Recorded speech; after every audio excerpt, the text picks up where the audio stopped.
To live is Christ, and to die means I have more of you. I have more of you.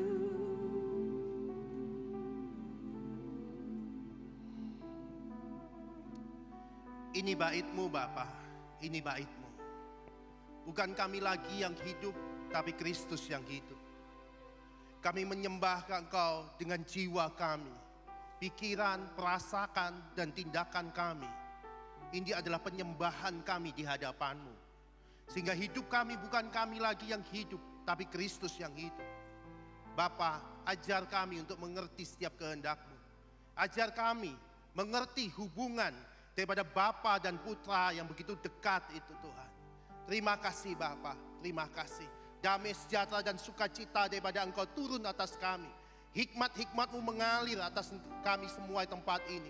Tanpa batas, kami terbatas tapi Engkau tidak terbatas. Roh-Mu lah yang akan menyatakan semuanya.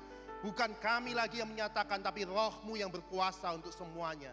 Demi nama Tuhan Yesus kami berdoa. Amin. Shalom, silakan duduk. Thank you tim.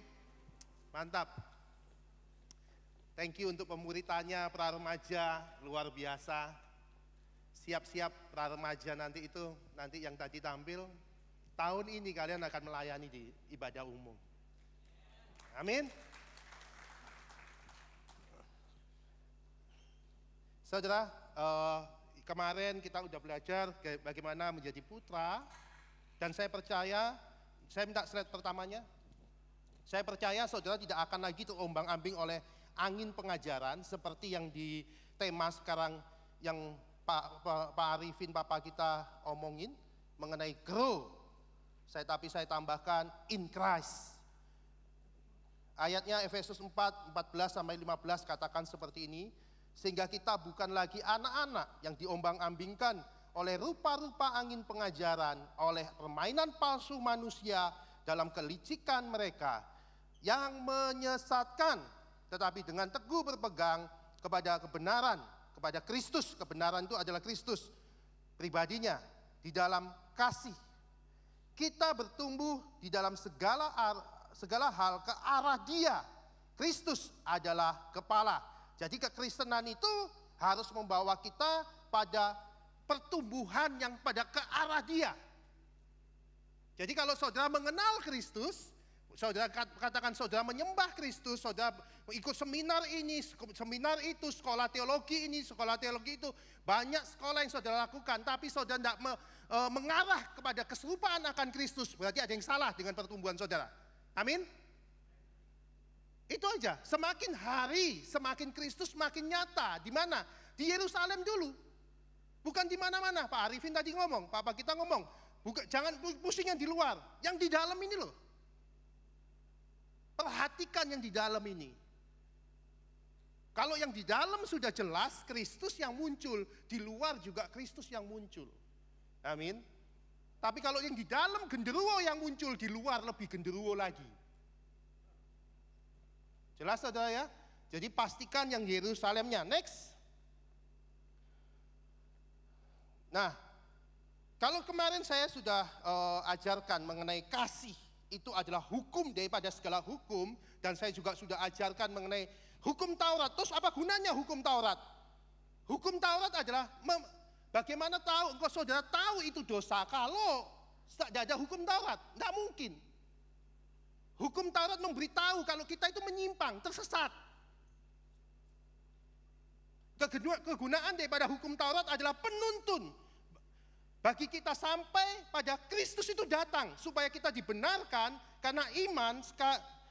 Sekarang iman itu setelah datang, karena itu kita tidak berada lagi di bawah pengawasan penuntun, sebab kamu semua adalah anak-anak Allah karena iman di dalam Kristus. Jangan seperti bangsa Israel.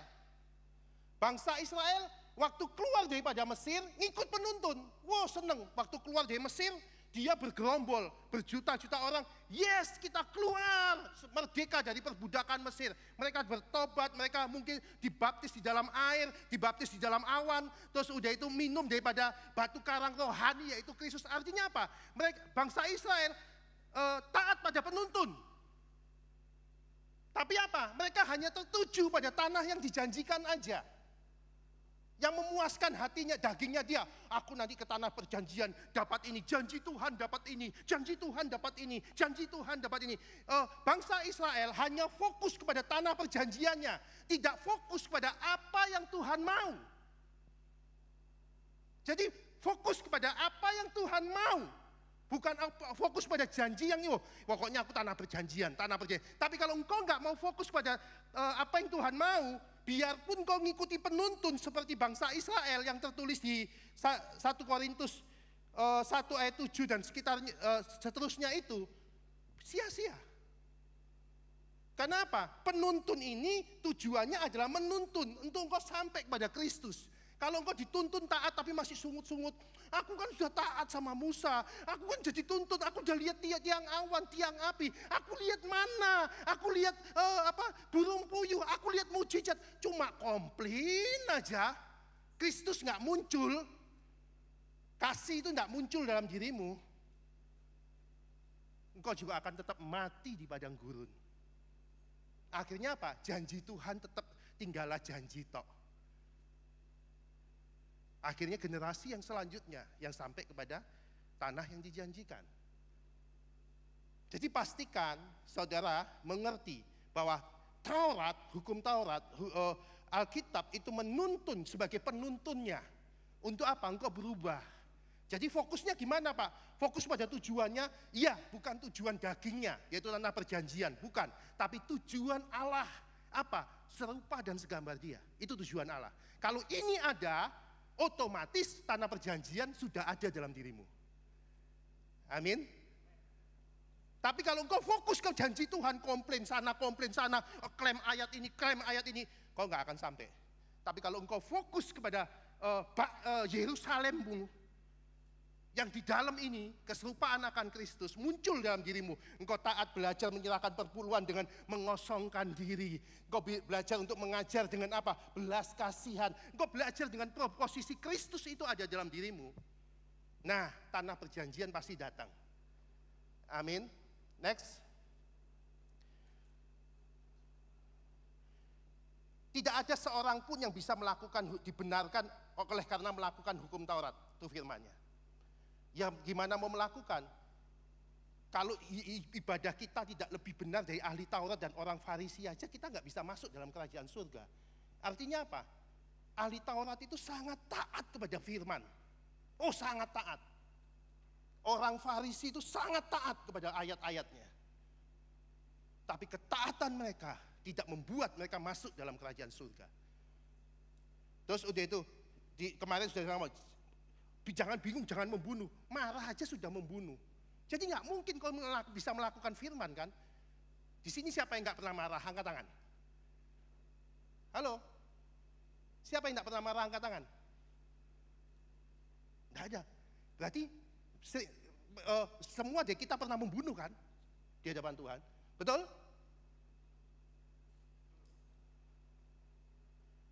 Kau naruh persembahan, tapi ingat di hati saudaramu itu sudah jengkel sama aku, kamu nggak datengin dia, itu persembahanmu nggak sah. Nggak mungkin kita bisa ngasih persembahan dong. Terus udah itu memandang wanita dan mengingininya, itu berzina. Berarti siapa yang nggak pernah berzina di sini? Angkat tangan. Angkat tangan yang nggak pernah berzina. Loh, kenapa kita nggak ada yang angkat tangan? Berarti berzina semua kan? Terus kita mulai menghakimi orang, itu tuh berzina sana itu. Kita juga berzina. Kenapa engkau menghakimi orang lain? Kita ngomongin orang lain. Padahal pikiran kita juga berzina.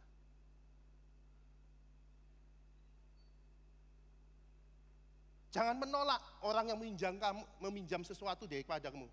Siapa yang sini tidak pernah nolak orang kalau pinjam sesuatu ke dalam dirimu? Siapa? Tidak ada. Artinya apa? Nggak ada yang bisa melakukan. Nah, karena waktu engkau jelas kita tidak akan bisa melakukan apa yang tertulis. Nggak bisa. Yesus datang itu menyempurnakan hukum itu. Makanya itu kita perlu next. Ayo PowerPoint-nya. Kita perlu imam. Jangan sampai seperti Saul. Saul ada imam namanya Samuel. Terus Saul merasa jadi raja. Aku ini raja. Nunggu-nunggu Saul nggak datang. Nunggu-nunggu Samuel nggak datang. Ini mesbahnya ada korban, tapi belum dipersembahkan. Nunggu rakyat, nunggu Samuel datang, nunggu imam datang. Terus Saul merasa jadi raja. Kok lama sih Samuel ini kok datang sing? Jengkel lah Saul. Udah dah, aku kan raja. Tak persembahkan sendiri. Dipersembahkan korbannya itu, dibakar dan dipersembahkan. Apa yang terjadi? Dia dicela oleh Tuhan. Kerajaannya tidak mulai bermasalah dan diberikan kepada Daud. Artinya apa? Enggak bisa. Harus pakai imam. Lah Yesus itu imam besar agung yang ditetapkan pada kita. Jadi kalau engkau mau datang kepada Yesus, kepada Allah, harus melalui jalan kebenaran dan hidupnya Yesus. Artinya apa? Tanpa imam yang ada di dalam kau, tanpa engkau belajar untuk mengosongkan diri dan menyangkal diri dan memikul salib dalam hidupmu, tanpa Kristus, engkau nggak bisa datang kepada Allah. Nah, Yesus sebagai imam nggak bisa menghadap Bapa kalau nggak ada korban, nggak ada kambing, betul? Nah, kambing ini ya yang dibawa Yesus kepada Bapa, dibakar. Nah, hukum Taurat kayak kamu melakukan perpuluhan, kalau kamu melakukan persembahan, kalau kamu ini perpuluhanmu itu tidak mungkin sempurna. Persembahanmu itu kadang-kadang ada si A yang nyakitin kamu, si B yang nyakitin dia. Biar deh, pokok aku ngasih persembahan. Nah, ini loh persembahan yang tidak sempurna ini dikasihkan kepada imam. Kelembutan, kerendahan hati, kesabaran, dikasihkan kepada Kristus yang dalam diri kamu. Lembut, rendah hati, mengosongkan diri, nyangkal diri, mikul salib. Nah, Kristus inilah yang haleluya. Yang memberi pakaian, menyempurnakan yang tidak sempurna tadi, persembahan yang tidak sempurna itu dipersembahkan di hadapan Bapa sehingga engkau berkenan. Amin. Itu yang dalam perjanjian lama dibawa kepada perjanjian baru. Jadi perjanjian baru itu tidak menghilangkan perjanjian lama. Karena perjanjian baru ini wujudnya, itu bayangannya. Amin. Jadi yang di sini, yang kadang-kadang kamu tadi itu, wah aku enggak bunuh, tapi kau marah sama orang. Di sini kamu yang tadinya enggak sempurna tadi, kadang-kadang lihat hal-hal yang enggak baik, bersinah sini. Inilah disempurnakan, makanya kamu harus belajar untuk terus mengosongkan diri, menyangkal diri. Enggak, ini bukan tempatku kok. Enggak, aku harus lemah lembut rendah hati. Enggak, aku harus menghargai. Mengosongkan diri, kayak perwira Kapernaum. Kenapa perwira Kapernaum ini dipuji imannya sebagai imam besar yang belum pernah ditemui Yesus di antara bangsa Israel? Kenapa? Kenapa standar imam kenapa standar perwira Kapernaum itu dianggap tinggi sama Tuhan? Karena apa? Dia bukan imannya itu digerakkan oleh hukum, tapi imannya itu digerakkan apa? Dia seorang perwira, tapi dia mau menjadi hamba dari hambanya. Supaya apa? Hambanya itu sembuh. Sama dengan Yesus. Yesus Allah yang turun menjadi hamba. Supaya apa? Kita mengalami kemenangan. Nah, sikap inilah yang harus ada dalam kita. Inilah Kristus. Amin. Jadi jangan Pak perempuan enggak perlu persembahan, enggak perlu. Enggak, ini dombanya saudara. Ini harus ada. Ini dombanya. Persembahan, terus melayani, ini dombanya. Ini korbannya. Tapi ketidaksempurnaan daripada domba ini akan disempurnakan oleh siapa? Oleh Yesus yang ada di dalam dirimu. Amin. Jadi tanpa Kristus, engkau datang, wah aku aja mempersembahkan korban aja aku. Oh bahaya, hati-hati. Kau masuk ke ruang Maha Kudus tanpa Kristus, mati kamu. mati. Jadi yang berkenan masuk ke ruang Maha Kudus adalah Kristus yang ada di dalam dirimu itu. Jangan dengan egomu, aku bisa khotbah, aku pewahyuan, aku bangun ini, aku sudah pelayanan. Nggak bisa. Kristus dalam kamu itu adalah ruang Maha Kudus perkenanan Bapa pada dirimu. Itulah Christ in you. Amin. Saya tak minum dulu.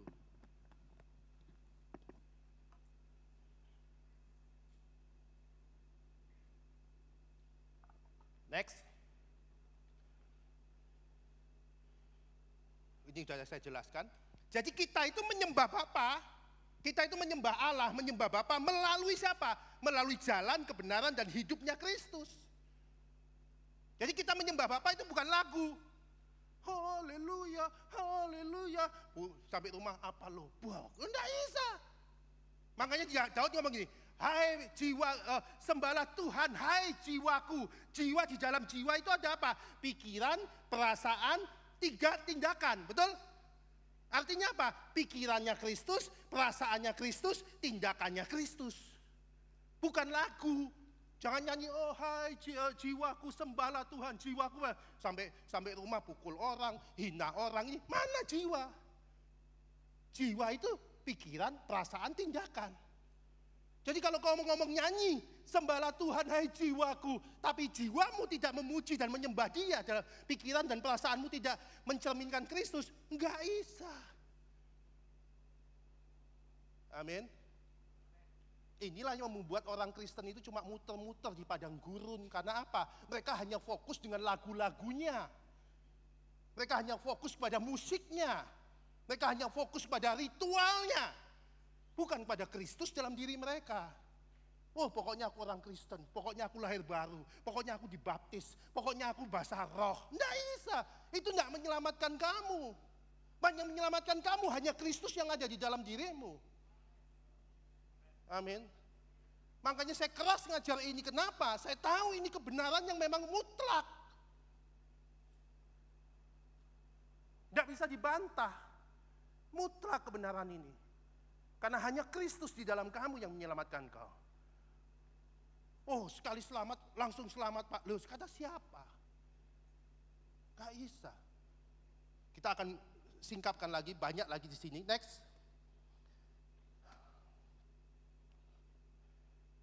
Hikmat telah mendirikan rumahnya, menegakkan 7 tiangnya. Wow, ini dalam saudara, kalau saudara ngerti ini. Jadi kalau pertama, itu anak-anak. Anak-anak itu mendengar firman, percaya, dan terima Tuhan Yesus Kristus. Itu anak-anak. Itu kamar pertama, pintu gerbang. Pintu gerbang, aku mau ke bait suci deh. Itu baru pintu gerbang. Nyesal bertobat, itu pintu gerbang. Korban bakaran, menghasilkan buah dan pertobatan. Itu mulai membakar, mulai ada korban, ada pertobatan.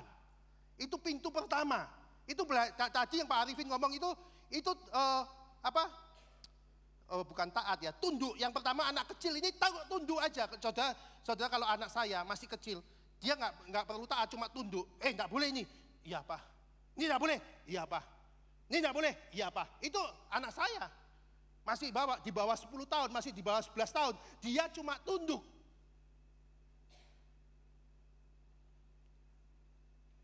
Bisa diubah itu, yang anak kecil itu tunduk, itu taat, hormat. Jadi anak-anak itu enggak perlu ketaatannya, masih kecil nggak bisa dibentuk. Karena apa? Dia hanya tunduk aja. Apa katanya Bapak? Tunduk aja. Terus udah itu masuk kepada remaja, dia udah bisa mempertimbangkan mana yang benar, mana yang salah. Mana yang benar, itu keputusan dia, bukan keputusan Bapak lagi. Itu ada pilihan bagi dia. Oke, aku harus lakukan ini. Mulai masuk pada remaja, belajar taat. Terus menerima baptisan air. Baptisan air adalah apa? Baptisan air bukan tanda, bukan jaminan keselamatannya, bukan. Tapi itu tanda kamu bertobat, tanda kamu tidak hidup lagi dipimpin ego kamu, tapi engkau hidup dipimpin roh, dipimpin kasih, dipimpin pribadi Kristus dalam dirimu. Amin. Dan itu kita ngalami kepenuhan roh, baptisan roh kudus, hidup kita itu mulai dipimpin roh, taat, mulai kita itu taat. Saya ngelewatin kok masalah tunduk, saya lewatin itu, tunduk, saya lewatin itu. Terus saya belajar untuk taat. Saya praktekin di mana? Di bapak rohani saya, itu taat. Tapi sekarang saya bukan tunduk, bukan taat. Hormat, enggak ngomong saya jalanin dia. Dia enggak ada saya lakukan. Dia saya hormat, beda. Kalau tunduk taat itu ya dilakukan sukacita. Tapi hormat itu beda saudara. Hormat itu respect.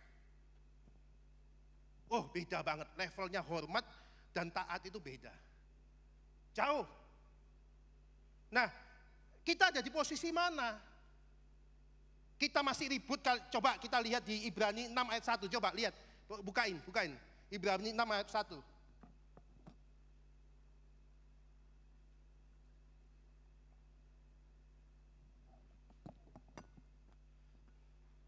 Tolong bukain, Ibrani 6 ayat 1.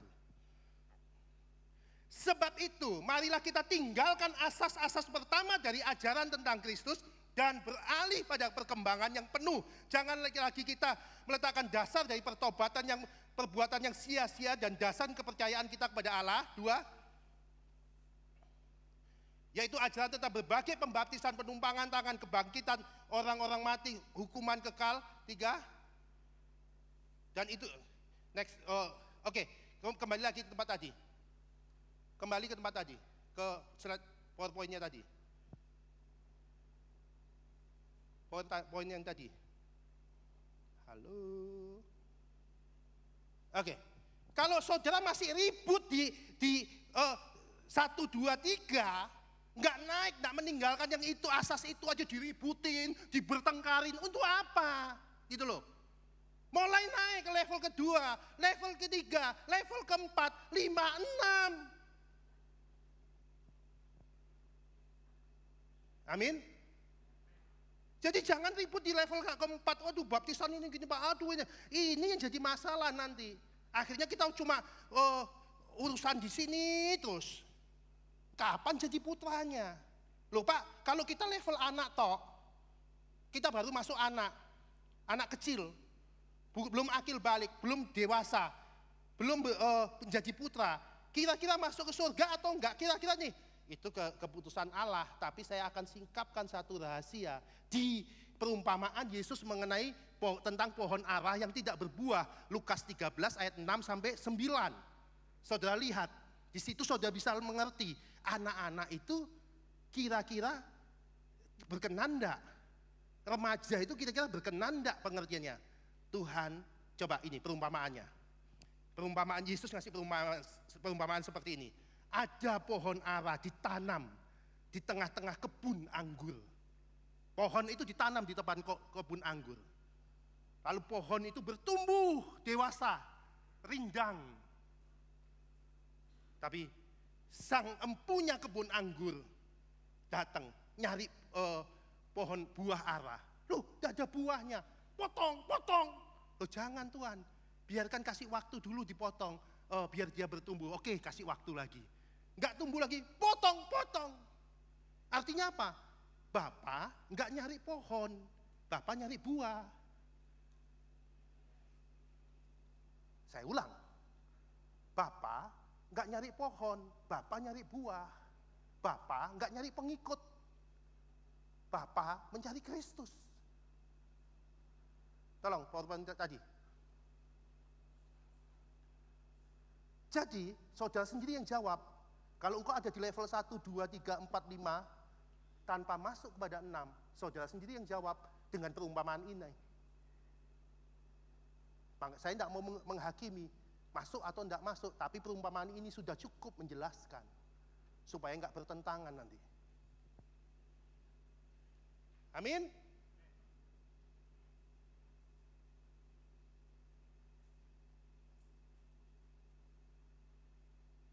Jadi kalau tadi itu yang pertama itu ada di halaman, terus masuk ke ruang pembasuhan, terus pintu gerbang ruang Maha Kudus, Maha Suci, ada Maha Suci, Maha Kudus, itu ada semuanya. Dan itu proses kita mengenal Tuhan. Pengenalanmu di mana? Apakah kita bingung dengan banyaknya pekerjaan Tuhan dan karunia rohani di dalam kita, pengetahuan ayat, tapi kita enggak masuk ke tahapan 7 tiang hikmat Allah ini?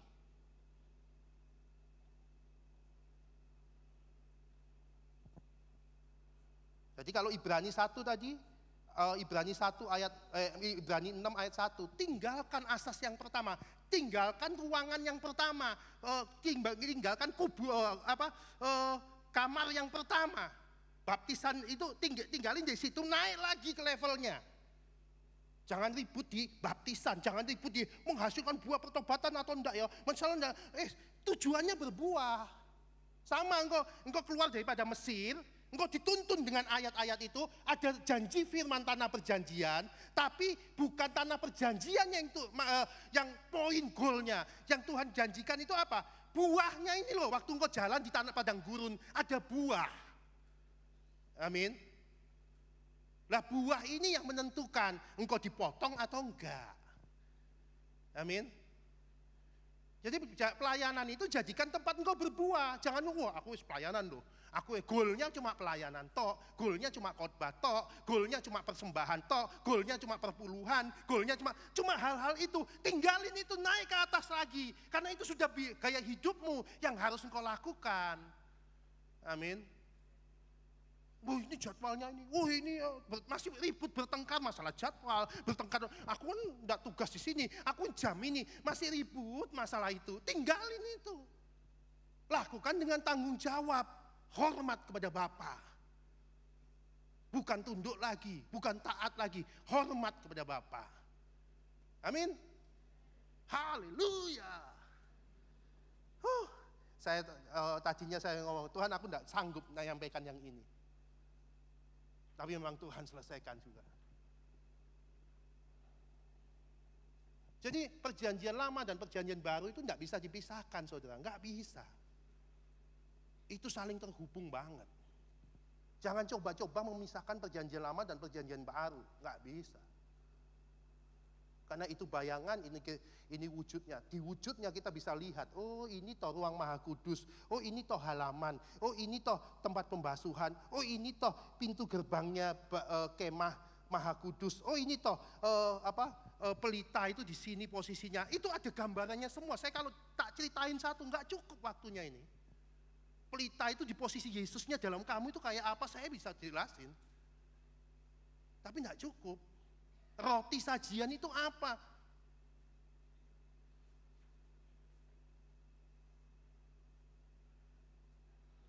Next. Makanya saya bilang tadi,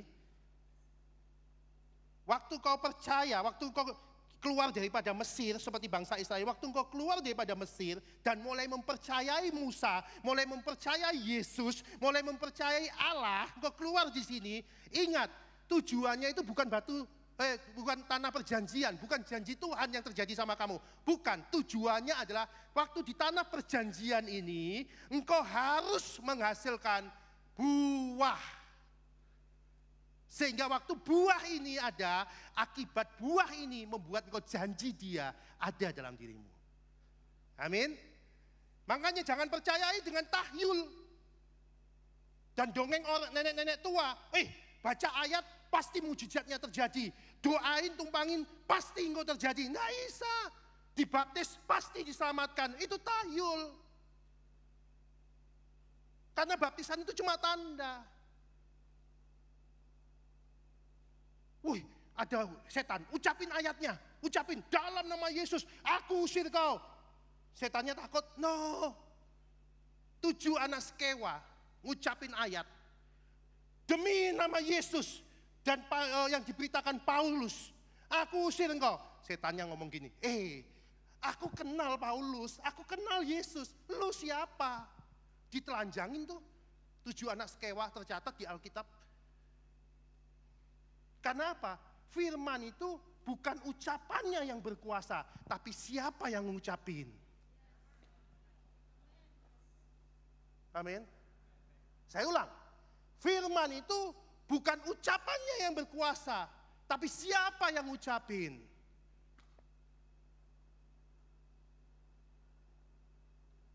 Jadi jadilah siapa yang mengucapin, bukan cari ayatnya diucapin, enggak. Tapi jadi siapa dirimu di dalam Tuhan. Putra atau cuma hamba aja. Putralah yang bisa mengucapkan otoritas itu semua. Amin. Coba buka lagi. Dan ibadah dalam bahasa aslinya adalah kesalehan. Kesalehan itu keserupaan. Saudara bisa lihat di sini. Itu. Barang siapa mengatakan ia hidup di dalam dia, ia wajib hidup seperti Kristus hidup.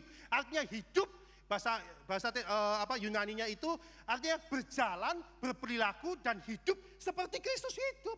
Itu ibadah. Ibadah itu bukan nyanyi. Ibadah itu bukan baca Alkitab. Ibadah itu bukan persembahan. Ibadah itu berperilaku seperti Kristus hidup.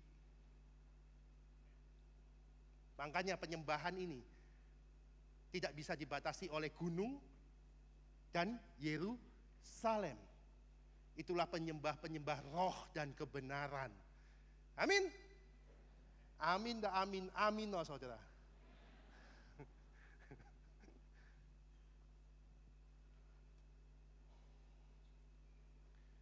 Latihan badani terbatas, tapi ibadah. Engkau dengan nyangkal diri, mikul salib, dihina, tetap mengasihi, disalahkan, tetap memberkati dia. Bagi orang lain, bodoh kamu, bodoh. Kamu kan yang dihina, kau mengasihi. Bagi orang lain itu kebinasan, kebodohan. Tapi bagi kita, kau menghina aku. Oke, aku berkati kamu. Tahu-tahu COVID, tahu-tahu Tuhan buka, yes. Kemarin Pak Wayan dan Bu Ingrid ngerasakan bagaimana waktu dia diputus kerjasamanya sama seseorang, diputus, terus dia tetap bersikap baik, tetap bersikap luar biasa.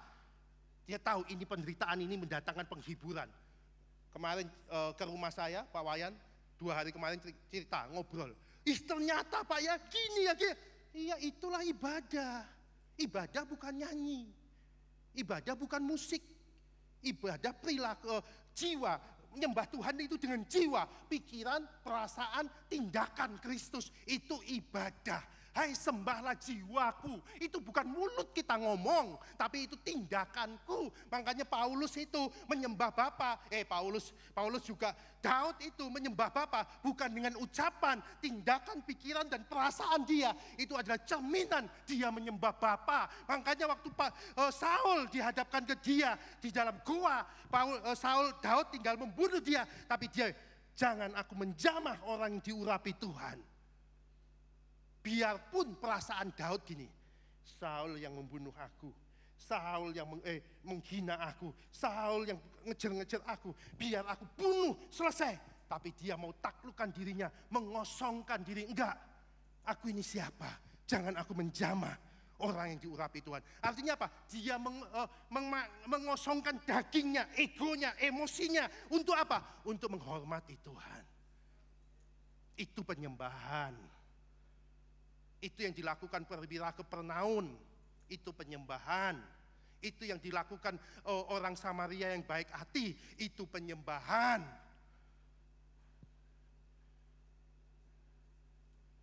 Amin. Haleluya. Next. Makanya tubuh, roh, jiwa jadi tengah-tengah. Roh itu di situ dikatakan roh memang penurut, tapi daging lemah. Roh itu nurutin. Kalau engkau tidak mau nyangkal diri, maka mikul salib, tidak mau jiwamu itu tidak mau pikiran dan perasaan Kristus, dan tindakanmu itu tidak dikendalikan oleh pikiran dan perasaan Kristus, maka rohmu juga ngikutin, nurut. Tubuhmu lemah. Makanya kendalinya kepada siapa? Kendalinya ada di tengah jiwa kita ini. Harus ditaklukkan pada Kristus. Dengan apa? Mengosongkan diri. Karena apa? Jiwa kita itu merasa, ini loh handoko, ini loh aku sudah punya posisi, ini aku sudah gembala. Ini yang harus dikosongkan. Supaya apa? Roh itu bisa bekerja. Perasaan. itu harus berbelas kasihan. Supaya apa? Roh dia bisa bekerja dan tubuh mengikutinya.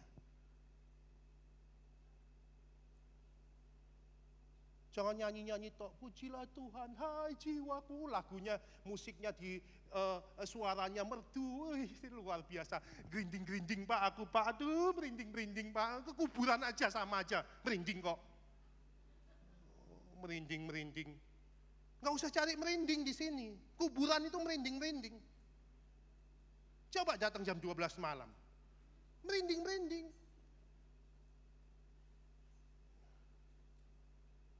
Jadi menyembah Tuhan dengan jiwa kita, akhirnya menyembah dengan pikiran, perasaan, dan tindakan daripada Kristus. Hingga hidup kita bukan kita lagi yang hidup, tapi Kristus yang hidup. Makanya kalau di sini saudara nyanyi cuma haleluya, haleluya, tapi pikirannya masih di rumah, pikirannya masih itu jengkel, perasaannya itu, aduh aku tidak seneng aku gini, aduh ini sebelahku kok gini ya.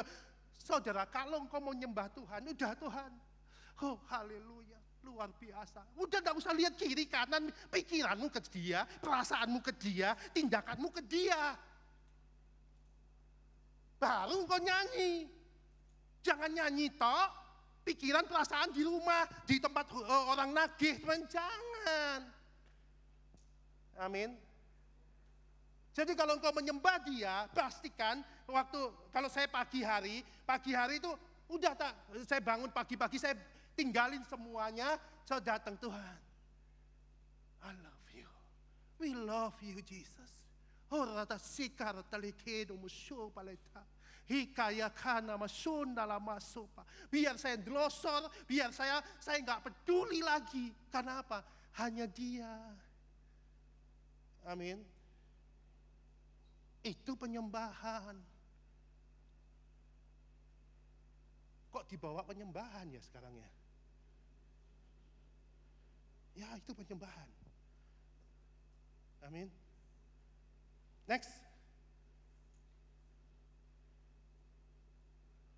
Jangan bermegah dengan, wih, aku udah pelayanan, aku udah doa pagi, aku udah jadi aser, aku jadi koordinator ini, aku jadi gembala. Jangan bermegah dengan apa?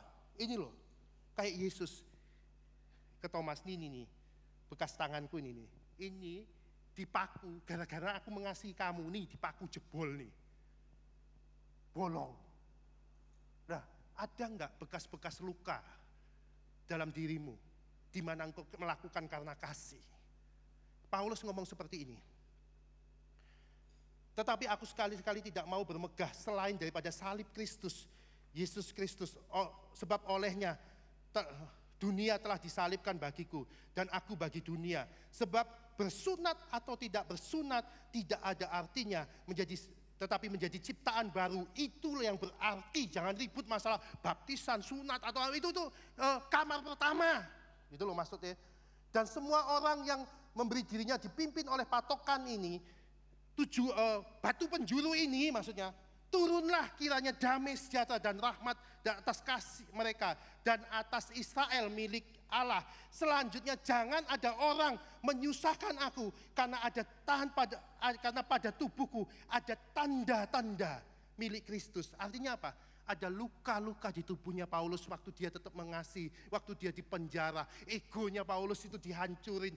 Ada luka-luka di tubuhnya Paulus. Ada enggak? Luka-luka kasih itu ada dalam dirimu yang sudah mengering.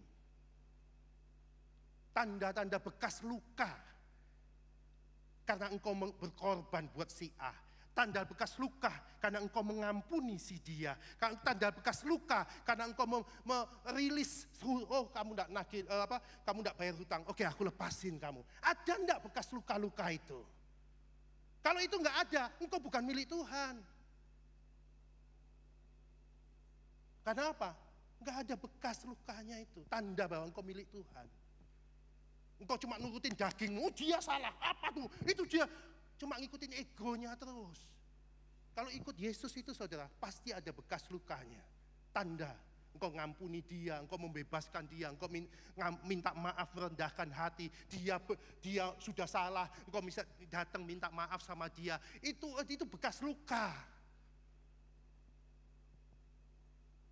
Amin. Ini yang menjadi jaminan engkau milik Kristus atau bukan. Jadi jangan bermegah karena aku dibaptis, aku bersunat, tidak bersunat, ribut masalah itu aja. Bukan itu. Itu kamar pertama, masuk kamar kedua, ketiga, keempat, kelima, masuk. Next. Karena apa? Roma 12 ayat 1, demi kemurahan Allah persembahkan tubuhmu. Artinya apa? Penyembahan itu adalah mempersembahkan tubuh kita, ego kita. Waktu kita menjadikan tubuh kita itu sebagai persembahan, artinya ada bekas-bekas engkau, tanda-tanda engkau tetap mengasihi orang-orang yang menghina kamu, yang menjengkelkan kamu. Nah, papa saya Pak Arifin, saya bilang, Pak, Matius 5 ayat 3 dan 12 itu adalah bentuk penyembahan kita. Papa bilang, Han, itu bukan bentuk penyembahan, itu budaya kerajaan Allah. Gimana? Miskin di hadapan Allah ini kayak perwira keperluan tadi. Dia punya posisi, tapi dia mau menurunkan diri jadi hamba dari hambanya. Itu perwira keperluan. Yesus sebagai Allah, tapi dia menurunkan dirinya sebagai manusia dan mati di kayu salib, mengosongkan diri. Begitupun kita, saya gembala, tapi saya mau memposisikan diri, angkat itu, angkat. No, saya angkat sendiri. Saya gembala, Isa perintah, kamu kan? No, aku melayani kamu. Saya declare di tempatnya Pak Wayan, Bu Meli. Saya di sini gembala, tapi saya adalah pelayan daripada Pak Wayan dan Bu Meli. Karena apa? Yang terbesar dari kerajaan Allah adalah yang terkecil.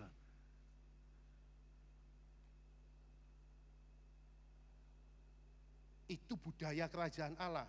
Berduka cita, ya. Memang ikut Tuhan akan mengalami duka cita. Dihina tetap mengasihi, aduh duka cita. Tapi ingat, di duka cita itu ada penghiburan. Engkau akan duka cita, nyembah Tuhan itu pasti mengalami duka cita. Gak mungkin gak. Karena apa? Engkau disalahkan, engkau tetap mengasihi. Itu engkau akan di duka cita, tapi ada penghiburan. Itu janji Tuhan. Haus dan lapar akan kebenaran. Orang yang murah hati, akan memperoleh kemurahan, hati yang suci. Ini budaya. Orang yang dianiaya oleh kebenaran akan mempunyai kerajaan surga. Ya pasti orang-orang yang mengenal Tuhan pasti dianiaya oleh kebenaran. Gimana enggak dianiaya? Kita yang memberkati dia, kita yang mengasihi dia, dia yang mengkhianati dan kita tetap mengasihi dia. Ya apakah itu bukan aniaya? Pasti mengalami aniaya. Kalau engkau tidak mengalami aniaya, bukan aniaya gini, nanti ada orang seorang nggak percaya, nanti mau bunuh kita. Nah, bukan itu. Aniaya dalam kebenaran ini loh, saudara. Engkau difitnah, engkau tetap mengasihi. Loh, itu aniaya.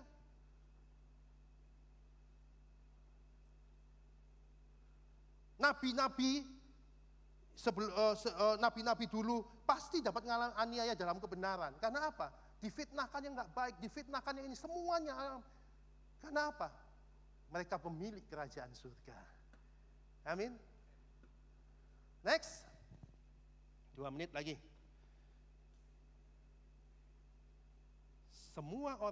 Tidak semua orang percaya adalah anak Allah.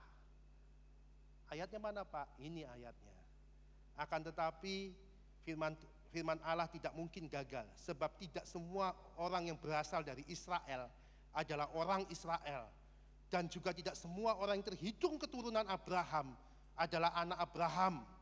Yang berasal dari Ishak yang akan disebut keturunanmu. Artinya apa? Yang disebut keturunan Abraham hanya orang-orang yang lahir dari janji.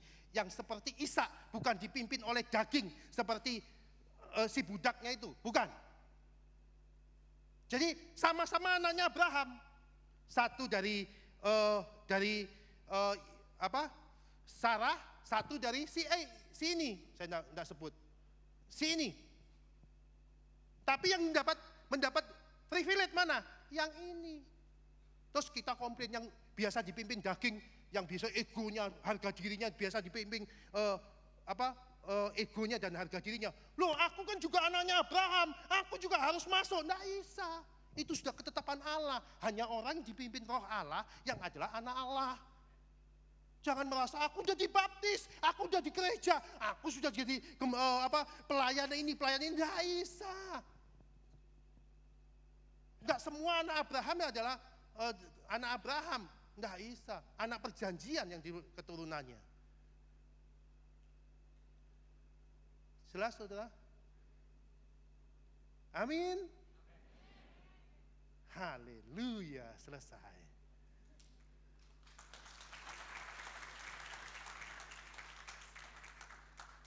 Pastikan saudara mengerti, ini esensi kekristenan. Esensi kekristenan ini. Sehingga kalian tidak usah lagi bingung, oh kalau aku pelayanan baru aku diberkati. Oh aku kalau pelayanan ini, nah. Selesaikan dirimu, waktu engkau main musik ini, bukan kau yang main musik, tapi Kristus yang main musik. Waktu temanmu menghina engkau nggak peduli karena untuk dia. Waktu engkau disakiti si B, engkau nggak peduli, engkau tetap untuk dia. Jadi bukan gini, disalahin ini minggat pindah gereja. Ada salah ini pindah, aku nggak mau sama sini, pindah aja. Wah aku pindah lagi. Loh kapan kau mau dipimpin oleh roh? Yang penting aku ke gereja Pak, yang penting aku perpuluhan Pak. Nggak bisa. Jaminan keselamatannya bukan itu hanya penuntunnya. Pak kalau nggak pakai penuntun gimana Pak? Pokoknya saya buah roh. Loh gimana nggak dituntun aja nyasar-nyasar? Apalagi nggak dituntun aja nyasar-nyasar, apalagi nggak dituntun. Tambah nyasar, tambah kesesat. Jelas saudara ya? Jadi jangan, wah aku nggak perlu ini Pak, aku nggak perlu sok tahu gini, nggak usah lah. Nggak usah bingung ke situ, nggak usah berdebat itu. Pokoknya fokus apa yang Tuhan taruh, saudara ditaruh di rumah. Ada perusahaan ini punya aturan ini, ikutin di perusahaan itu, aturannya di mana ikutin. Jangan aturan perusahaan ini didebatin sama perusahaan B. Wah itu gini. Sama di gereja ini Tuhan taruh otoritasnya. Hikmatnya ditaruhlah hikmat ini yang terbaik. Saudara banding-bandingin, oh di sana gini. Akhirnya nggak ada hatinya semuanya. Oh gereja ini gini, terus gereja GBI gini, GPIB gini. Oh enggak, menurut gereja itu kacau saudara. Di mana Tuhan taruhkan, disitulah engkau bertumbuh. Jangan bingung dengan doktrin sana soalnya, enggak usah. Di mana Tuhan taruhkan, bertumbuhlah di situ. Karena di situ tempat keluargamu dipercayakan. Masa engkau dipercayakan keluargamu di sini, tapi ngurusin keluarganya orang, kan aneh. Kamu punya keluarga nih, punya aturan dari keluarga. Terus kamu paksa aturan keluargamu ini masukin ke sini, bertengkar kamu. Karena Tuhan sudah tetap taruh imam itu di sini sudah. Inilah bapak suamimu, inilah gembalamu. Ini sudah ditaruh di sini. Itu yang saya lakukan ke Pak Arifin. Itu yang saya lakukan kepada bapak rohani saya. Itu yang saya kerjakan di dalam organisasi ini. Karena tujuannya bukan organisasinya, tujuannya bukan Pak Arifinnya, tujuannya menyembah Bapa. Amin. Melalui siapa? Melalui Kristus. Jangan nyembah Bapa tanpa Kristus. Bahaya, gosong nanti kamu. Amin. Tuhan Yesus memberkati saudara.